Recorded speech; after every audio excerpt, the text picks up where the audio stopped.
nos unir, vamos dar as mãos, vamos falar com Deus de todo o coração, falar a esse mundo que vive na ilusão, que Jesus Cristo quer lhe dar perdão. Graças a Deus, meus queridos, meus irmãos, amigos meus, queridos nossos, mais uma vez estamos aqui para iniciarmos nosso programa Levando Deus a Sério. Estou muito feliz em poder estar aqui, voltando nesse dia, para juntos a gente poder meditar um pouquinho com a palavra do nosso Deus. A palavra que edifica, a palavra que constrói, uma palavra que satisfaz, uma palavra que é plena, uma palavra que é espiritual, uma palavra que sacia, que alimenta, né, e que gera vida. Então o nosso propósito, mediante as Escrituras, é poder extrair alguma coisa das Escrituras Sagradas que possa de alguma forma contribuir para que seu coração ele se satisfaça, ele fique alegre, ele fique feliz, ele reconheça que Deus é presente acima de todas as coisas. Muito bem-vindo a todos vocês que estão tirando alguns momentos para dar crédito à palavra do Senhor. Deus abençoe sua vida, Deus abençoe a sua família, Deus abençoe o seu presente e o seu futuro também, em nome do Senhor Jesus. Pai, nós queremos louvar e bendizer o teu santo nome. Obrigado por mais esse momento em que eu e a Igreja do Senhor, algumas pessoas estarão aqui ouvindo, dando crédito à tua palavra, procurando saber qual a tua vontade para as nossas vidas. Nós te suplicamos que a tua graça, Senhor, possa ser com cada um de nós, que o Senhor perdoe os nossos pecados e que nada nos impeça de, na tua presença, estarmos caminhando sempre e sempre. Muito obrigado por tudo, nós te louvamos em nome de Jesus. Amém. Eu gostaria, assim como nós temos feito em nossos encontros, iniciar falando para você, contando uma ilustração que tem por título Em uma de nossas igrejas. Eu achei muito interessante, né? E eu estarei lendo esta ilustração para você. Essa ilustração diz assim: em uma de nossas igrejas havia um diácono muito, mas muito carinhoso com os irmãos da igreja. Todos gostavam demasiadamente daquele homem. O fato é que seu Agenor conquistou as pessoas através de seu carisma, mas também pela forma diferente com que recebia as pessoas na portaria da igreja. Seu Agenor tinha o costume de recepcionar as pessoas cantando frases extraídas das mais variadas canções. Já na portaria, momento antes do culto, seu Agenor avistou um jovem que não vinha à igreja já há alguns dias. Seu Agenor o recepcionou, apertando-lhe a mão e cantando Glória, glória, aleluia.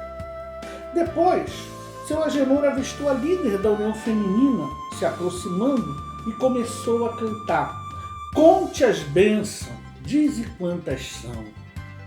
Para o evangelista da igreja, seu Agenor cantou assim: Fazer-me um vaso de bênção, Senhor, vaso que leve a mensagem de amor.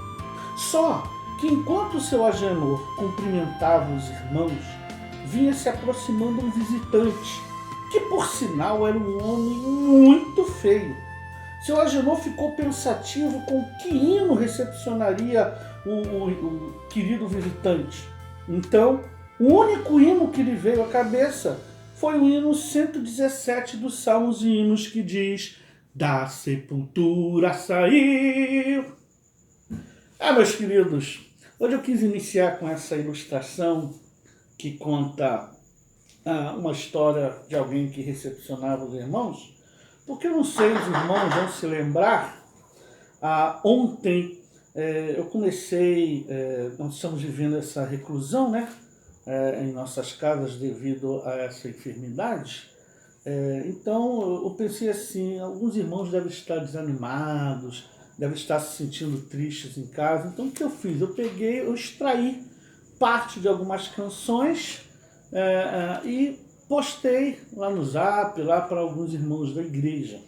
Tá? Eu espero que vocês tenham gostado. Eu pensei em cada um e vim não necessariamente um hino assim, puxando para um lado assim, esquisito não, mas com todo carinho, o pastor está aí lembrando dos irmãos nesse momento difícil, tá? E que o Senhor possa estar alimentando a sua fé, te dando força e suporte para você poder continuar nesta caminhada cristã. Deus te abençoe poderosamente. Amém?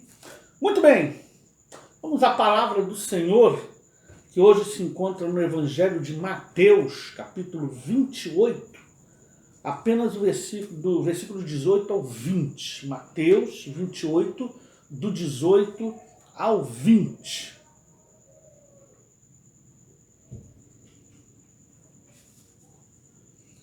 Jesus, aproximando-se, falou-lhes, dizendo: toda autoridade me foi dada no céu e na terra.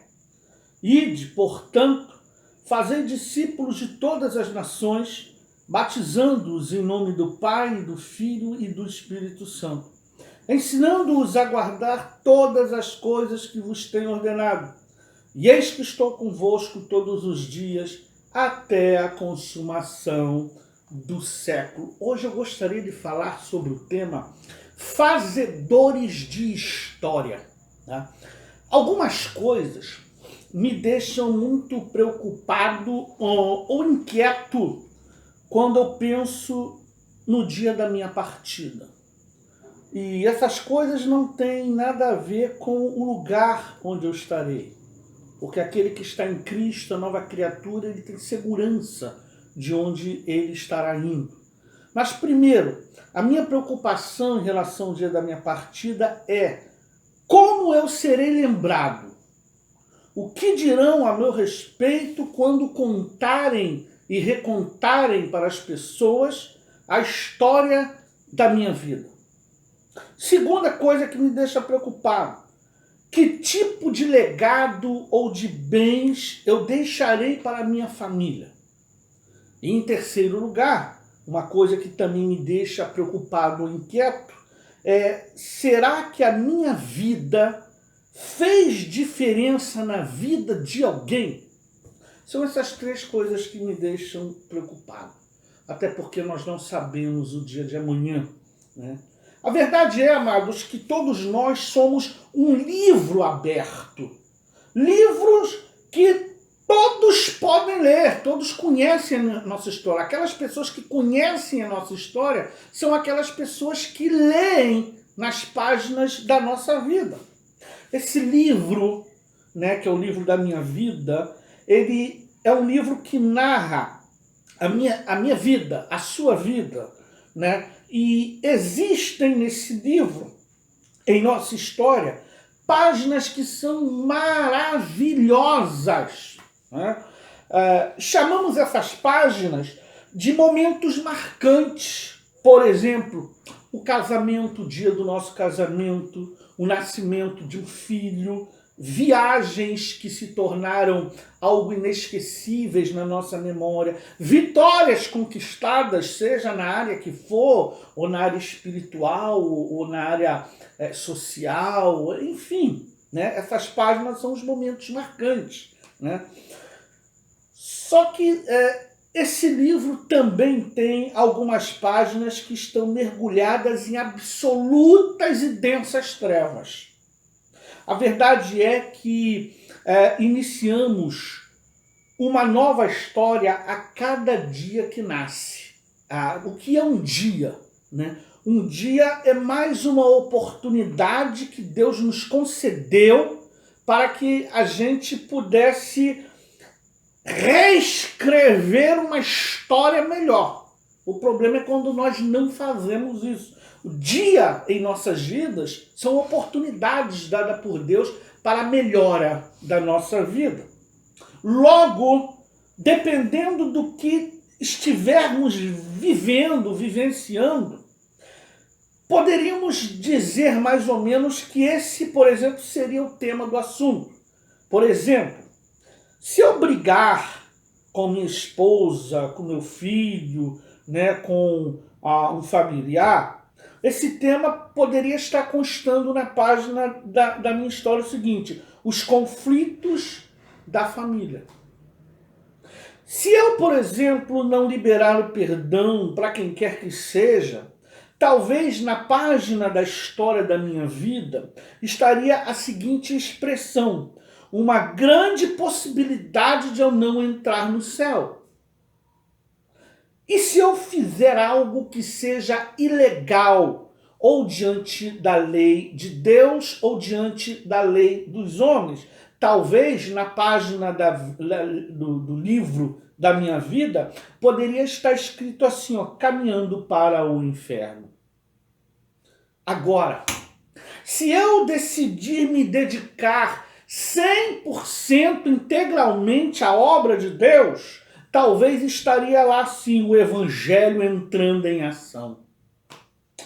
Irmãos, nesse livro que conta a minha história, existem tantos temas diferentes. Sim, eu me preocupo com cada letra que vai sendo redigida no livro da minha vida. Até a própria história da igreja está cheia de altos e baixos. Por exemplo, os 3 primeiros séculos da igreja foram marcados por perseguições, por mortes, por genocídios daqueles que se levantaram contra a igreja. Foram praticamente 300 anos de pancadaria, de sofrimento, de confisco, de crucificações, de decapitações e... Aí quando chega o ano de 323 depois de Cristo, quase 3 séculos depois de Cristo, um imperador chamado Constantino, ele fez um apelo para que todos os povos do Império Romano se tornassem cristãos. E 57 anos depois disso, no ano 380 aproximadamente, o imperador Teodósio fez do cristianismo a religião oficial do império. Então o Estado ele passou a ser o promotor da fé cristã. Olha só que interessante. Por um outro lado, os cristãos fizeram história. Aí que chegou a nossa vez. As perseguições acabaram com o Edito de Milão em 313. Nesse edito foi proibida a perseguição contra a igreja. E os cristãos eles passaram a gozar de alguns atributos bons. Tiveram em si, né, o reconhecimento do Estado e, por exemplo, os cristãos foram dispensados do serviço militar obrigatório. Os cristãos foram colocados em cargos de alta importância do governo. Os templos pagãos foram todos destruídos. As igrejas foram isentas de impostos. Os cristãos acabaram com a matança dos gladiadores. Lembra? Você já deve ter visto em filmes aqueles gladiadores no Coliseu. Graças ao cristianismo aquilo acabou. A posição das mulheres na sociedade ela foi elevada. É verdade. Que linda história foi escrita através dos séculos pela Igreja de Cristo. Só que aí tem um problema. A igreja também escreveu uma história negativa em seu livro. O cristianismo, por exemplo, de perseguido, passou a perseguir alguns pagãos. Os cristãos se tornaram intolerantes. Alguns líderes se dedicaram mais ao enriquecimento da igreja do que propriamente com a igreja. A secularização da igreja possibilitou a entrada das mais variadas heresias no seio da igreja, transformando o ambiente da igreja. Só que também, amados, no decorrer da história da igreja, houve muitos homens que Deus levantou para fazer a diferença no meio da realidade em que a igreja estava inserida. Por exemplo, houve um homem chamado Jerônimo, né? Um homem culto que traduziu a Bíblia para o latim, a famosa Vulgata, né? Na França houve um homem chamado Pedro Valdo, você busca aí na história da igreja, nos heróis da fé. Esse homem, ele usou a sua fortuna para poder alimentar os pobres e necessitados e remunerou 2 clérigos, né, para poderem traduzir a Bíblia na língua provençal e passou a ensinar o povo abertamente as escrituras, algo que até então não dava, era proibido. Na Inglaterra surge um homem chamado John Wycliffe, um inglês, lá pelos anos de 1328, né, que ele viveu numa época de muito descontentamento com a igreja. Ele condenou a doutrina do purgatório, estabelecida pela Igreja Romana. Ele condenou as indulgências. Ele condenou o enriquecimento dos clérigos. Era um homem que fazia diferença, né? Houve um tcheco chamado John Hus, né? Ele foi chamado de herege porque ele orava em voz alta. Olha só, condenação, tu ora alto, né? Esse John Hus, para ele, qualquer pessoa redimida pelo sangue de Cristo poderia orar diretamente a Deus, sem precisar necessariamente de ter um intercessor, uma ponte, um canal que o ligasse. John Hus foi queimado vivo, em Constância, né? Só que Hus, ele disse o seguinte: hoje vocês estão queimando um ganso, ele se intitulando dessa forma. Em um século se levantará um cisne e esse vocês não conseguirão queimar. Depois de 100 anos após a morte de John Hus, Deus levanta Martinho Lutero, que é um alemão que é considerado o principal reformador da igreja. 31 de outubro de 1517, ele fixa na porta da Catedral de Wittenberg, na Alemanha, suas 95 teses, das quais ele condenava os abusos da Igreja Romana, a venda de indulgências, da qual ele expunha também os elementos da sua doutrina. E a base do seu chamamento, daquilo que ele pregava, é: o justo viverá pela fé. Depois, um escocês chamado John Knox, um reformador que, através de seus ideais, nasceu o puritanismo. E é dele a célebre frase: da minha Escócia eu morrerei. Ele orando a Deus dessa forma, um evangelista. A própria rainha Maria de Tudor, uma católica ferrenha, admitiu que tinha medo das orações quando John Knox erguia sua voz. Na Saxônia, Deus levantou um homem chamado o Conde von Zinzendorf, em 1700. Junto com os irmãos morávios, eles iniciaram uma campanha de oração que durou 100 anos. Um homem que orou 100 anos, não o homem, mas aquela geração. Havia pessoas que iam nascendo dentro daquela geração, entrando para essa campanha, coisa gloriosa. Um inglês chamado John Wesley, que incendiou o seu templo, que preparava seus sermões em cima de um cavalo, que não permitia que seus candidatos ao ministério fossem ordenados se não lessem 5 livros da Bíblia por semana. Eram homens diferentes, homens que fizeram história. Nos Estados Unidos da América também 2 homens que marcaram o cenário espiritual da igreja. Um era Jonathan Edwards, um clérigo congregacional, um pastor congregacional famoso pelo seu grande sermão, pecador nas mãos de um Deus irado, um homem franzino, as pessoas zombando dele. E quando ele começou a pregar esta mensagem, as pessoas começaram a subir nos bancos, dizendo que estavam sentindo o fogo do inferno debaixo de seus pés e pedindo a ele para orar por elas. E um outro que era Dwight Moody, um homem que pregando em uma determinada igreja, quando terminou o sermão, havia um homem na primeira fileira anotando os erros em sua oratória. E aquele homem falou: olha, o senhor é um péssimo pregador, porque o senhor errou 6 vezes. E o Moody, ele olhava ainda as almas que estavam no altar, que havia se decidido, e ele pergunta: quantas pessoas se decidiram por Cristo?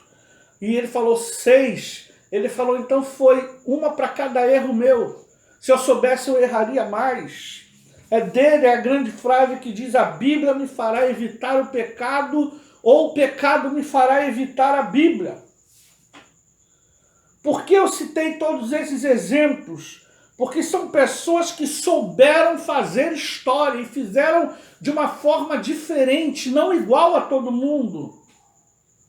Esses homens não mediram esforços para tornar a palavra de Deus conhecida. A fé vem pelo ouvir e ouvir a palavra de Deus. A palavra é aquela que gera fé, é aquela que alimenta, que edifica, que constrói, que eleva e que também abate.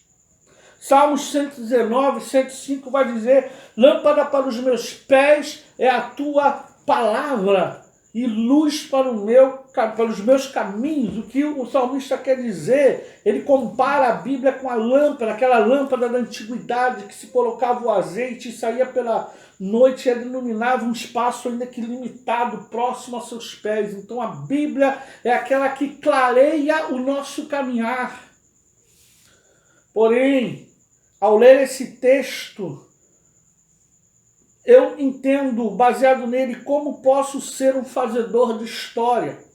O versículo de número 20 diz assim: ensinando-os a guardar todas as coisas que vos tenho ordenado, e eis que estou convosco todos os dias até a consumação do século. Em primeiro lugar, é que um fazedor de histórias tem algo a transmitir, algo verdadeiro, algo fiel, algo que vem da parte de Deus. O que eu acho lindo, por exemplo, na profissão de um professor, por exemplo, é que um professor, ele consegue fazer 3 coisas. Primeiro, ele é uma pessoa que transmite o conhecimento que tem. Ele divide esse conhecimento quando ele está explicando alguma coisa para os seus alunos. Segundo, é que um professor, ele constrói pessoas inteligentes. E para se construir uma pessoa inteligente, é necessário que a pessoa queira ser construída também. E em terceiro lugar, é que um professor, ele é um formador de opiniões, né? Se o professor for um bom professor, obviamente ele vai formar pessoas boas, de qualidade. Se for um tendencioso, aí que bagunça o coreto todo. Não é preciso ser nenhum diplomado em Harvard para ensinar a palavra de Deus. É aí que reside a beleza do Evangelho. No início da jornada cristã, o Evangelho era transmitido através de tradições orais. Pai passava para filho e filho para os seus filhos aquilo que ele sabia. Porque nós estamos falando de uma cultura que nem todo mundo sabia ler e escrever. Então não é preciso ser um diplomado para abrir as Sagradas Escrituras e mostrar, por exemplo, aos nossos filhos, ou a igreja, ou as pessoas, qual é a vontade de Deus. Fale e ensine apenas aquilo que você sabe, usando os seus meios, usando os seus recursos. Você não precisa ser igual aos famosos televisivos que há por aí, não. Basta você pregar o Evangelho do seu jeito, da forma como Deus te chamou. Construa a sua história você mesmo. Agora saiba que essa história ela precisa ser uma história bonita, uma história plausível, uma história em que as pessoas se interessem pelas qualidades, pelas características, por aquilo que a pessoa pode crescer lendo as páginas da tua vida. Transmita o evangelho de forma criativa. Segundo lugar, o versículo de número 19. Ide, portanto, fazei discípulos de todas as nações, batizando-os em nome do Pai, do Filho e do Espírito Santo. Segundo lugar, é que um fazedor de histórias, ele deixa um legado. A expressão fazei discípulos diz respeito ao ato de gerar um filho na fé. Lucas, capítulo 15, versículo 7, vai dizer que haverá júbilo no céu por um pecador que se arrepende. Sabe o que isso quer dizer? Que se você é usado por Deus, expor as escrituras, pregar o evangelho, a pessoa entender, a pessoa crer, a pessoa manifestar o desejo de viver aquilo o resto de sua vida, naquele momento, há uma festa nos céus, porque um pecador se arrependeu. Então, o que eu aprendo com esse versículo de Lucas 15, 7, é que eu e você, nós podemos ser um instrumento para fazer acontecer uma festa nos céus. Você pode ser responsável em trazer alegria no céu. Olha que mistério glorioso é isso aqui. E eu fico tentando imaginar como seria uma festa no céu. Eu não sei. As nossas aqui é maravilhosa. Quando a gente reúne família ou amigo, faz um churrasco, traz um bolo, um refrigerante, alegria. Ninguém chora, ninguém discute, não, dependendo da festa. Mas festa é alguma coisa que traz alegria, traz contentamento. Agora imagina isso no céu. E você ser responsável por isso. Você ser o anfitrião dessa festa. Quando você prega e alguém se converte, nesse momento você gerou um filho na fé, você fez um discípulo. Quando a pessoa que se converteu através de você se batiza, ela agora passa a ser a discipuladora e ela que vai produzir filhos na fé. Fazer discípulo é transmitir aquilo que você aprendeu com alguém que veio de Deus. Porque o diabo também tem os seus, eu sempre digo isso. O diabo também faz discípulos. Atos capítulo 3, versículo 6, vai dizer, eu não tenho prata nem ouro, mas o que tenho isso te dou. O que é que você tem? O Pedro ele tinha lá o poder do Espírito. O que tem dentro de nós para que nós possamos oferecer aquele que nada tem? Como é bom ouvir a pessoa falar a seguinte expressão: eu sou fruto do ministério, ou da pessoa, ou do pastor, ou do irmão tal. Isso é recompensador, isso é a gente saber que em algum momento da história alguém foi usado por Deus e tirou uma vida do inferno. É recompensador o evangelho. E em terceiro lugar, o versículo 20, a parte B desse versículo, que ele vai dizer, ensinando-os a guardar todas as coisas que vos tenho ordenado, eis que estou convosco todos os dias até a consumação do século. Um fazedor de histórias é acompanhado por pessoas de qualidade. A promessa de estar conosco sempre serve como ensinamento de que eu nunca sairei sozinho para fazer a obra do Senhor. Nunca estaremos sozinhos. Eis que estou convosco todos os dias até a consumação do século. Não existe um único dia em que a presença de Deus não nos acompanhe para onde quer que nós iremos ou fomos. Não existe. Deus se faz presente 24 horas por dia junto de nós. O próprio Deus nos acompanha em nossa tarefa ministerial. E esse exemplo eu deixo para os pastores, para os colegas de ministério. Ministério é uma coisa pesada, é uma coisa árdua. E eu costumo dizer com os amigos, com os pastores, que ministério pastoral não é para qualquer um, porque nem todo mundo aguenta a pressão do ministério. Isso não é para qualquer um. Mas tem uma coisa recompensadora no Evangelho, é que o próprio Deus nos acompanha nessa tarefa ministerial. Nós não andamos sozinhos, pastores. Nós não estamos sozinhos nesse mundo. Ainda que todos nos abandonem, o Senhor é conosco. Essa é a beleza do Evangelho. Tem gente que escolhe mal, fazer o quê? Nós somos um povo que andamos com gente de bem. Andamos com gente transformada e com Deus que transforma a gente. Isso que é lindo no Evangelho. Salmo capítulo 34, versículo 7. O anjo do Senhor acampa-se ao redor dos que o temem e o livra. Nós temos a presença do anjo do Senhor para nos proteger, para nos guardar, para nos livrar de todo e qualquer mal em nossa vida. Do que é que nós nos queixamos? O que mais podemos esperar de Deus? Êxodo capítulo 14, versículo 19, vai dizer que o anjo de Deus ia diante do povo. Deus nunca deixou na história da igreja do seu povo, o seu povo sozinho, o seu povo solitário, o seu povo à deriva como um barquinho pequeno no meio do mar.